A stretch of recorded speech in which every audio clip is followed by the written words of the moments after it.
Breaking news చూస్తున్నారు. అన్వేష్ అరెస్టుకి రంగం సిద్ధమవుతోందా? ప్రస్తుతం దీనికి సంబంధించి జోరుగా విస్తృతంగా చర్చ జరుగుతోంది. కారణం, హైదరాబాద్ పోలీసులు రంగంలోకి దిగారు. వన్స్ తెలంగాణ పోలీసులు ఎంట్రీ ఇస్తే సీన్ ఎలా ఉంటుందో చాలా మందికి అర్థమై ఉంటుంది. సో ఇప్పుడు అన్వేష్ పరిస్థితి కూడా అదేనా అనే చర్చ జోరందుకుంటోంది. ఎందుకంటే హైదరాబాద్ పోలీసులు ఏదైనా పట్టుకున్నారంటే దాన్ని విడిచిపెట్టరు. ఆ కేసు ఎక్కడి వరకున్నా ఇక్కడే ఐబొమ్మ గురించి మాట్లాడుకుంటూ ఉంటారు. ఐబొమ్మ అనేది ఎంత ప్రెస్టీజియస్గా తీసుకున్నారు, ఆ కేసుకి సంబంధించి ఎలా హ్యాండిల్ చేశారనేది. ఇప్పుడు విదేశాల్లో ఉన్న అన్వేష్కి సంబంధించి అన్వేష్ ఆచూకీ కోసం ప్రయత్నాలు జరుగుతున్నట్టుగా తెలుస్తోంది. అన్వేష్ యూజర్ ఐడి ఆ డీటెయిల్స్ కావాలని ఇన్స్టాగ్రామ్కు లెటర్ రాశారు పంజాగుట్ట పోలీసులు. అన్వేష్కు నోటీసులు పంపబోతున్నారు పోలీసులు. హిందూ దేవతలను అన్వేష్ కించపరిచాడంటూ హైదరాబాద్ సహా తెలంగాణ సంబంధించి అంటే తెలంగాణ వ్యాప్తంగా అలాగే ఆంధ్రప్రదేశ్ రెండు తెలుగు రాష్ట్రాల వ్యాప్తంగా చాలా కంప్లైంట్స్ నమోదయ్యాయి, చాలా కేసులు నమోదయ్యాయి పలు పోలీస్ స్టేషన్స్లో. అన్వేష్ అరెస్టుకి ఇటు హిందూ సంఘాలు పట్టుబడుతున్నాయి. విశాఖపట్నం, హైదరాబాద్, ఖమ్మంలలో కేసులు నమోదయ్యాయి. మరి ముఖ్యంగా కరాటే కళ్యాణి ఈ కేసు నమోదు చేయడం జరిగింది. దాంతోపాటు మిగిలిన కేసెస్ కూడా ప్రస్తుతం ఎఫ్ఐఆర్ నమోదయ్యింది. సో ఇప్పటికీ తీసుకొచ్చే అవకాశం ఉందా? దొరుకుతాడా? ఎందుకంటే థాయిలాండ్ అంటున్నారు, మలేషియా అంటున్నారు, అక్కడి నుంచి చైనా వెళ్ళిపోయాడు అంటున్నారు, ఎక్కడెక్కడికి వెళ్ళిపోయాడని చెప్పి మాట్లాడుకుంటున్న తరుణంలో is it is a possibility to bring him back to Hyderabad or India? At least ఇండియాకి తీసుకురాగలరా? అవకాశాలు ఉన్నాయా? ఒకవేళ తీసుకురాకపోతే ఎటువంటి ఆల్టర్నేటివ్స్ ఆర్ ఎటువంటి ఆల్టర్నేటివ్ ప్లాన్స్ ఉన్నాయి? దానికి సంబంధించి అతగాన్ని ఇక్కడికి ఇండియాకి తీసుకురావడానికి ఉన్న ఆప్షన్స్ ఏంటి, ఛాన్సెస్ ఏంటి, వీటి గురించి ప్రస్తుతం మాట్లాడుకుంటున్న తరుణం. సో మీరు కూడా కాల్ చేసి ఇదే అంశానికి సంబంధించి మీ అభిప్రాయాన్ని తెలియజేసే ప్రయత్నం చేయండి. ఎందుకంటే ఇప్పుడు ఇది చినికి గాలివానగా మారుతోంది. ఇండివిజువల్స్ని టార్గెట్ చేస్తున్నాడు. ఎవరైతే తన గురించి మాట్లాడుతున్నాడో, ఎవరైతే తనకి వ్యతిరేకంగా గళాన్ని విప్పుతున్నారో వాళ్ళని టార్గెట్ చేస్తున్నాడు అన్వేష్ అనేది వినిపిస్తున్నమాట. ఇది సోషల్ మీడియా ఇన్ఫ్లుయెన్సర్స్ మీద ప్రధానంగా ఎవరైతే సో కాల్డ్, నేను ఇక్కడ ఎవరి పేరుని ప్రస్తావించట్లేదు బికాస్ ఇక్కడ ఎవరికి హైప్ ఇవ్వడానికి, ఎవరిని తక్కువ చేయడానికి నా ఉద్దేశం కాదు. ఇక్కడ వినిపిస్తున్న మాట ఆఫ్కోర్స్ మీ అందరికీ తెలిసిందే. నేను ఆ డీటెయిల్స్ ఏవి చెప్పను. ఎందుకంటే కనుక ఒకరికి హైప్ ఇచ్చినట్టు భావించే అవకాశం ఉంటుంది, లేకపోతే ఒకరిని తగ్గించినట్టు, ఒకరికి కించపరిచినట్టు ఇటువంటి డిఫరెన్సియేషన్స్ గురించి మాట్లాడుకుంటున్న సందర్భం ఉంది. కాబట్టి మీరు చూడొచ్చు, చేతిలో ఒక వినాయకుడి బొమ్మ, అలాగే భగవద్గీత చిన్నది, ఆ రెండింటిని పట్టుకొని తను చూపిస్తున్న సందర్భం. సో ఇప్పుడు నిజంగా ఛాన్సెస్ ఉన్నాయా? పట్టుకొచ్చే అవకాశాలు ఏ మేరకు ఉన్నాయి? దీని గురించి మాట్లాడుకునే ప్రయత్నం చేద్దాం. ఆల్రెడీ కాల్స్ బజ్ అవుతున్నాయి, కాల్స్ తీసుకునే ప్రయత్నం చేద్దాం. బట్ అంతకన్నా ముందు మనతో పాటు బీజేపీ నేత కరాటే కళ్యాణి మరి కాసేపట్లో లైవ్లో జాయిన్ కాబోతున్నారు. దాంతోపాటు ఇటు బీజేపీ నేత అలాగే హైకోర్టు అడ్వకేట్ కృష్ణకాంత్ కూడా మనతో పాటు లైవ్లో జాయిన్ అయ్యారు. ఒకసారి వాళ్ళకి వెళ్ళే ప్రయత్నం చేద్దాం. అంతకన్నా ముందు కొన్ని రియాక్షన్స్ వస్తున్నాయి, రియాక్షన్స్ గురించి చూద్దాం. ఆ తర్వాత ఇన్ డీటెయిల్గా మాట్లాడుకుందాం ఆన్ అన్వేష్. రియాక్షన్స్ చూద్దాం. రాత్రి కళలోకి నాకు ఆంజనేయ స్వామి కనిపించాడండి. ఆంజనేయ స్వామి కనిపించి నా పేరు చెప్పి, అంటే ఆంజనేయ స్వామి పేరు చెప్పి, ఒక విధవ ఈ దేశంలో కాకుండా, అంటే భారతదేశంలో కాకుండా బయట ఏదో దేశాల్లో తిరుగుతూ నా పేరు చెప్పుకుని, నా పేరు మాత్రమే కాకుండా మా దేవుళ్ళు అందరి పేర్లు, అంటే ఆంజనేయ స్వామితో పాటు వినాయకుడి పేరు, సుబ్రహ్మణ్య స్వామి పేరు, ఇవన్నీ చెప్పుకుంటూ నా అన్వేష్ అనేవాడు హిందువుల్ని మోసం చేసే కార్యక్రమం చేస్తున్నాడు. సో అది కాకుండా ఏదో బత్తాయిలు గిత్తాయిలు అని మాట్లాడుతున్నాడు. వాడు ఇంకొకసారి గనక హిందువులు మోసం చేసే పని కానీ బత్తాయిలు గిత్తాయిలు అని మాట్లాడితే గనక వాడిని బెత్తం పట్టుకుని బయట పూజ చేయనన్నా అని చెప్పి నాకు రాత్రి ఆంజనేయ స్వామి కల్లో కనబడి చెప్పాడు.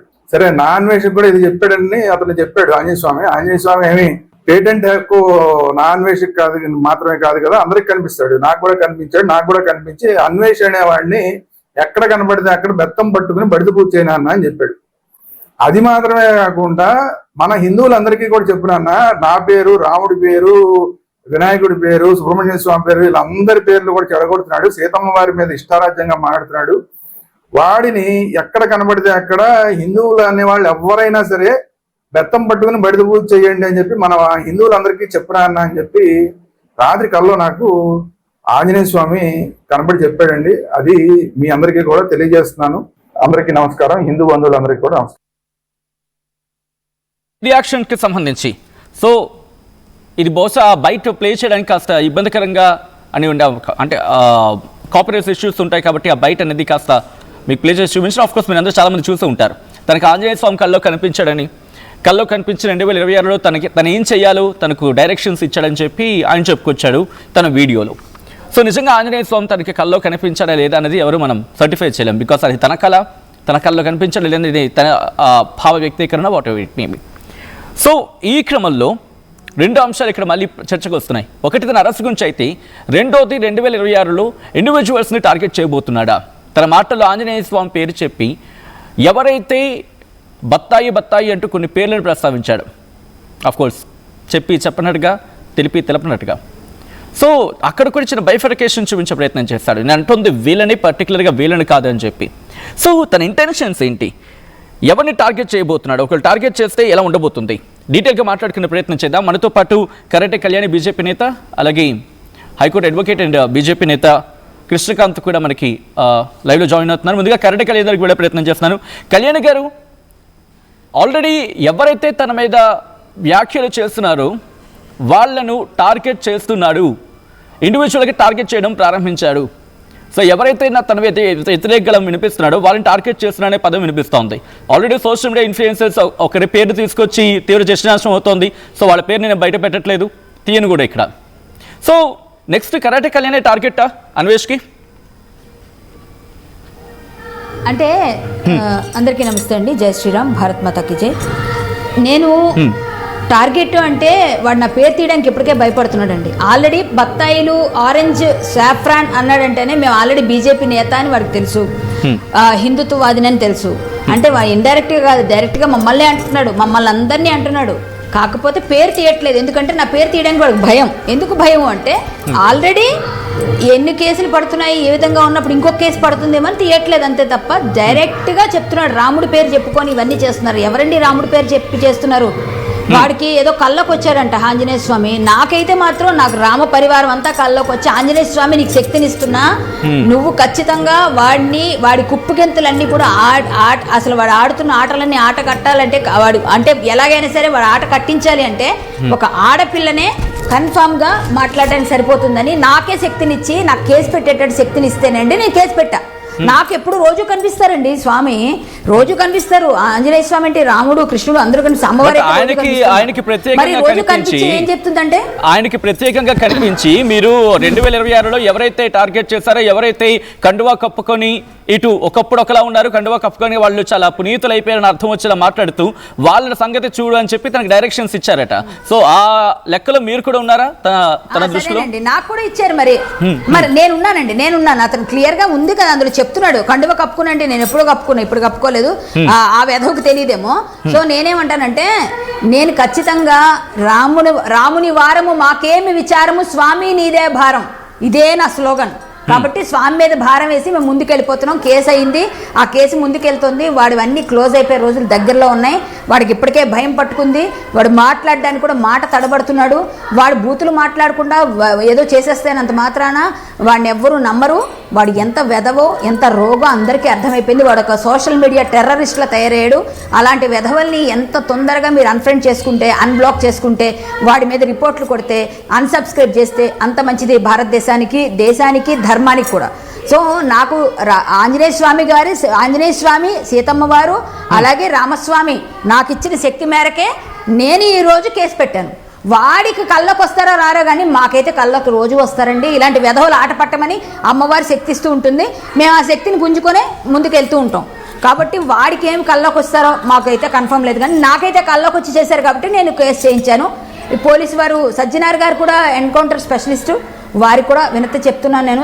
అయ్యా సజ్జనార్ గారు, మీరు వాడితో మాట్లాడారు, వాడు ఎంత వెధవో మీకు తెలుసు, వాడు వెధవని తెలిసింది. ఇంకా ఇప్పుడు భారతదేశంలో ఉన్న వాళ్ళందరినీ, అంటే మిమ్మల్ని కూడా అన్నట్టే భారతదేశ పౌరులుగా వాడికి పాస్పోర్ట్ సీజ్ చేయించి, వాడు మొత్తం ఎక్కడ వాడు ఫేస్ కనబడితే యూట్యూబ్లో ఓపెన్ అవ్వకుండా బ్లాక్ చేయించి, ఆ తర్వాత వాడికి సంపాదించిన డబ్బులన్నీ కూడా సీజ్ చేయాల్సిందిగా కోరుతున్నాను. ఎందుకంటే భారతీయులు ఇచ్చిన ముష్టి అది, వాడికి వద్దట ఆ డబ్బు, భారతీయులు ఇచ్చిన ముష్టి.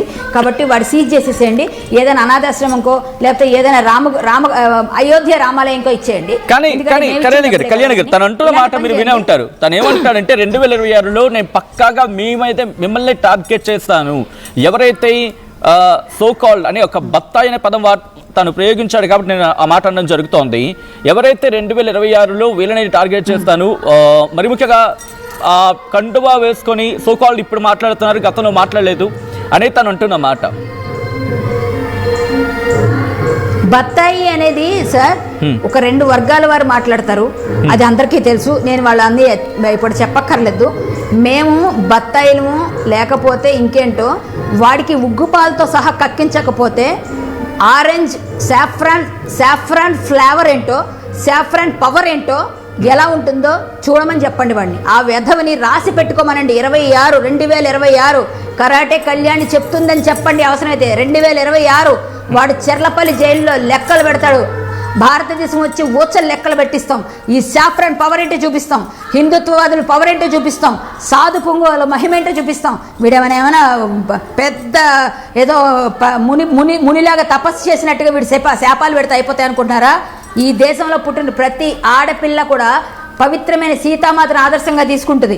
ప్రతి మగవాడు కూడా తల్లిలా భావిస్తాడు సీతామాతని. అలాంటి సీతామాతను అన్న ఈ వెధవకి ఈ భారతదేశం గురించి మాట్లాడే అర్హత కానీ, ఇక్కడ సాఫ్రాన్ యోధుల గురించి మాట్లాడే అర్హత కానీ లేదండి వీడికి. ఎవ్వరి గురించి మాట్లాడే అర్హత లేదు. వీడిని అసలు భారతీయుడిగా గుర్తించడమే మన కర్మ. ఇంకోటి ఏంటంటే తెలుగు రాష్ట్రాల్లో పుట్టడం ఇంకా కర్మ. ఈరోజు ఈ వెధవ గురించి ఇంత చర్చ నడుస్తుండడం ఇంకా బాధ. కాబట్టి ఇలాంటి వెధవల్ని మాత్రం ఆంజనేయ స్వామి తోక తీసుకొని కొడతాడు ఒక్కసారి. ఎక్కడో ఉండి ఏదో మాట్లాడుతూ భారతీయుల్ని రేపిస్టులు అనడం, భారతీయులందరూ చేతకాని వాళ్ళు అనడం, హిందువులందరూ ఇంత నపుంసకులు అనడం. వీడు ఎవడండి అసలు? వీడు ఎక్కడి నుంచి వచ్చాడండి? వీడు ఏం మాట్లాడుతున్నాడండి? భారతదేశం నుంచి వెళ్ళి ఇక్కడ అన్నీ నేర్చుకుని ఇక్కడే తిని ఇక్కడే ఉండి వెధవా నువ్వు తిన్న అన్నంలోనే అక్కడ రాళ్ళు వేస్తున్నావే. నువ్వు భారతదేశ పౌరుడిగా చెప్పుకున్నప్పుడు నువ్వు గర్వించాలి. నువ్వు పుట్టేవరా భారతదేశంలో నెల గర్వించకుండా భారతదేశం అది వేస్ట్ దేశం అని మాట్లాడితే చెప్పు తెగేటట్టు కొడతారండి ప్రతి ఒక్కరు కూడా. కన్ఫామ్ గా చెప్తున్నాం. ఏమైనా పర్వాలేదు, నాకు వాడు దొరకాలి ఒక్కసారి అంతే. నిజంగా నా కరాటే నేను black belt, national gold 4 times. ఆ బ్లాక్ బెల్ట్ ఎప్పుడు వచ్చిందో ఎలా వచ్చిందో వీడికి మాత్రం చూపిస్తాను సార్, వాడి కానీ దొరికితే. నిజంగా అంత కోపంతో రగిలిపోతున్నారు. నాలాగా ప్రతి ఆడపిల్ల, ప్రతి హిందుత్వవాది, ప్రతి బీజేపీ నాయకులను అంటున్నాడు, యోగులను అంటున్నాడు, పుంగవులను అంటున్నాడు, మహాయోధులను అంటున్నాడు, అందరినీ మాట్లాడుతున్నాడు. అంటే వీడు అందరినీ ఒకే ఘాటికి ఎట్లా కడతాడండి? ఎలా కడతాడు? వీడు ఎవడండి అసలు? ఆఫ్టర్ ఆల్ కోడికిసుక గొట్టం వీడు మాట్లాడతాడండి? వీడు ఎవడండి అసలు మాట్లాడడానికి? వీడి గురించి మనం అసలు వాడిని ఎందుకు లాక్కు రావట్లేదు? ఇప్పుడే చెప్తున్నామండి, ఎంతవరకైనా వెళ్తాం. వాడి పాస్పోర్టు సీజ్ అవ్వాలి, అలాగే అన్నీ కూడా సీజ్ అయ్యే వరకు కూడా నేను పనిచేస్తానండి. నేను పనిచేస్తా, పక్కాగా పనిచేస్తా. నేను మాత్రం వీడిని వదలను. భగవంతుడు కంటిన్యూ చేద్దాం. అసలు సాధ్యం అవుతుందా? మీరు కంప్లైంట్ నమోదు చేశారు, ఎఫ్ఐఆర్ అయింది, బట్ తీసుకురావడం సాధ్యమేనా? ఎందుకంటే హైకోర్టు న్యాయ అడ్వకేట్ గా ఉన్నారు, దాంతో పాటు బీజేపీ నేతగా ఉన్నారు. కృష్ణకాంత్ కూడా మనతో పాటు లైవ్ లో జాయిన్ అవుతారు. ఒకసారి అందరికి వెళ్ళే ప్రయత్నం చేస్తున్నాను. ఎస్ కళ్యాణి గారు, నేను ఒక్క నిమిషం చెప్తాను. నేను ఇక్కడ 7 రోజుల పాటు వాడు ఏదైతే సీతామాతను అన్నాడో అందుకోసం రామాయణ సప్తాహం పెట్టానండి మోతీనగర్ శంకర్ మఠంలో. 7 రోజులు రామాయణం వినిపిస్తున్నా. రేపటి రోజు నేనే గానం చేయబోతున్నా సీతా కళ్యాణం. ఇప్పుడు ఆ ప్రోగ్రామ్ కి తనికెల భరణి గారు వచ్చారు, నేను వెళ్ళాలి. దయచేసి నాకు సెలవు ఇప్పించండి, మిగిలిన వాళ్ళతో కంటిన్యూ చేయండి. నా ప్రోగ్రామ్ ఉంది, దయచేసి అర్థం చేసుకోండి. వాడి వల్ల రామ కళ్యాణం ఎలా జరిగిందో చూపించడానికి పెట్టాను సార్, అర్థం చేసుకోండి. ధన్యవాదాలు. రైట్ కళ్యాణ్ గారు, థ్యాంక్స్ ఫర్ జాయినింగ్. ఒకసారి నేను హైకోర్టు అడ్వకేట్ కృష్ణకాంత్ దగ్గరికి వెళ్ళే ప్రయత్నం చేస్తున్నాను. కృష్ణకాంత్ గారు, తీసుకురావడం సాధ్యమేనా? ఇటు వెనక్కి తీసుకురావడం సాధ్యమేనా? తప్పకుండా సచిన్ గారు, వాడిని తీసుకురావడం సాధ్యమే. ఎందుకంటే నేను ఇదివరకు కూడా చెప్పినట్టు, మొన్న మనం డిబేట్ లో కూడా మాట్లాడుకున్నట్టు, ఫస్ట్ ఆఫ్ ఆల్ వాడి మీద ఇప్పుడు కేసు నమోదైంది కాబట్టి most important all thanks to karate Kalyani గారు అండ్ వారి team. They have done a very commendable job. మంచిగా వాడి మీద కంప్లైంట్ ఇచ్చి ఇవాళ రోజు పంజాగుట్ట పోలీస్ వారికి కూడా, పంజాగుట్ట పోలీస్ స్టేషన్ పోలీస్ వారికి కూడా థ్యాంక్స్ టు దెమ్. ఇమీడియట్ గా కంప్లైంట్ తీసుకొని దాని పరంగా వాళ్ళు చర్యలు స్టార్ట్ చేశారు. ప్రాథమిక దర్యాప్తు పరంగా వాళ్ళు ఇన్స్టాగ్రామ్ వాళ్ళకు కూడా లెటర్ రాయడం జరిగింది, ఇన్స్టాగ్రామ్ ఐడి అవన్నీ కూడా వాటిని ఇన్ఫర్మేషన్ కోరడం జరిగింది. ఇదంతా ఒక మంచి ముందడుగు అని చెప్పి